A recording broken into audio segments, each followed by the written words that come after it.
भय प्रगट कृपाला दीन दयाला, कौसल्या हितकारी, हर्षित महतारी मुनि मनहारी, अद्भुत रूप विचारी। लोचन अभिरामा तनु घन श्यामा, निज आयुध भुज चारी। भूषण बनमाला नयन विशाला, शोभा सिंधु खरारी।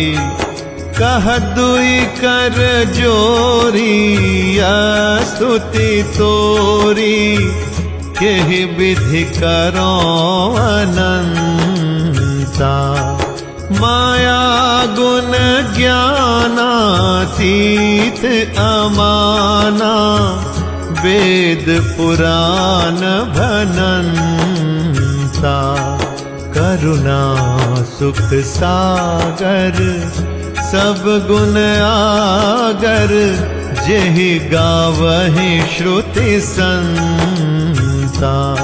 सो मम हित लागी जन अनुरागी, भयउ प्रगट श्रीकंता। ब्रह्मांड निकाया निर्मित माया, रोम रोम प्रतिवेद कहे। मम उर सोबासी यह उपहासी, सुनत धीर मति थिर न रहे। उपजा जब ज्ञाना प्रभु मुस्काना, चरित बहुत विधि कीन चहै। कही कथा सुहाई मातु बुझाई, जेहि प्रकार सुत प्रेम लहै। माता पुनि बोली सोमति डोली, तजहु तात यह रूपा।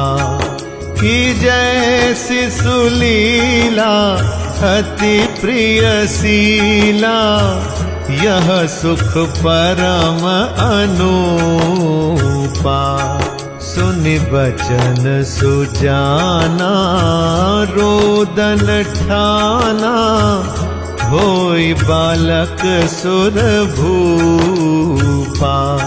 यह चरित जे गावहि, हरिपद पावहि, ते न परहि भवकूपा।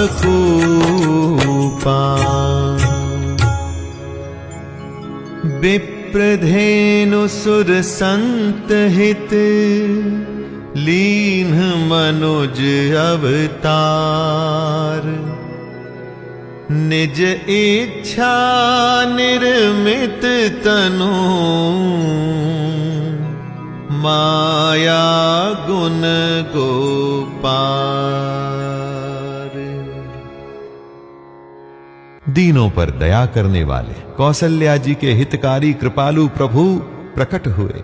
मुनियों के मन को हरने वाले उनके अद्भुत रूप का विचार करके माता हर्ष से भर गई। नेत्रों को आनंद देने वाला मेघ के समान श्याम शरीर था।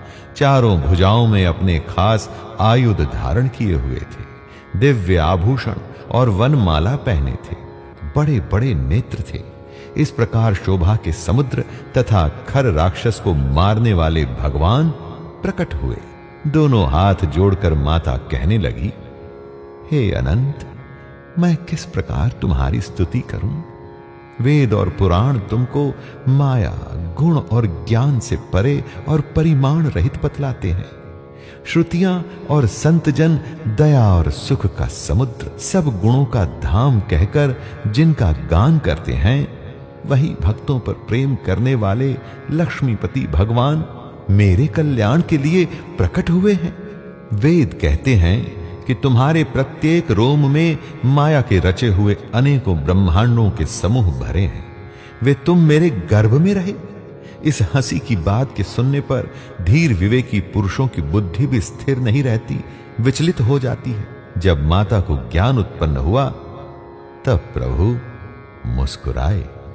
वे बहुत प्रकार के चरित्र करना चाहते हैं, अतः उन्होंने पूर्व जन्म की सुंदर कथा कहकर माता को समझाया, जिससे उन्हें पुत्र का वात्सल्य प्रेम प्राप्त हो, भगवान के प्रति पुत्र भाव हो जाए।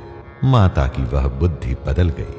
तब वह फिर बोली, हे तात, यह रूप छोड़कर अत्यंत प्रिय बाल लीला करो मेरे लिए, यह सुख परम अनुपम होगा।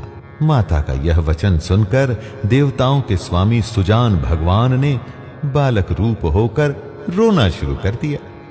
तुलसीदास जी कहते हैं, जो इस चरित्र का गान करते हैं वे श्री हरि का पद पाते हैं और फिर संसार रूपी कूप में नहीं गिरते। ब्राह्मण, गो, देवता और संतों के लिए भगवान ने मनुष्य का अवतार लिया। वे अज्ञानमयी मलिना माया और उसके गुण सत, रज, तम और बाहरी तथा भीतरी इंद्रियों से परे हैं। उनका दिव्य शरीर अपनी इच्छा से ही बना है, किसी कर्म बंधन से परवश होकर त्रिगुणात्मक भौतिक पदार्थों के द्वारा नहीं।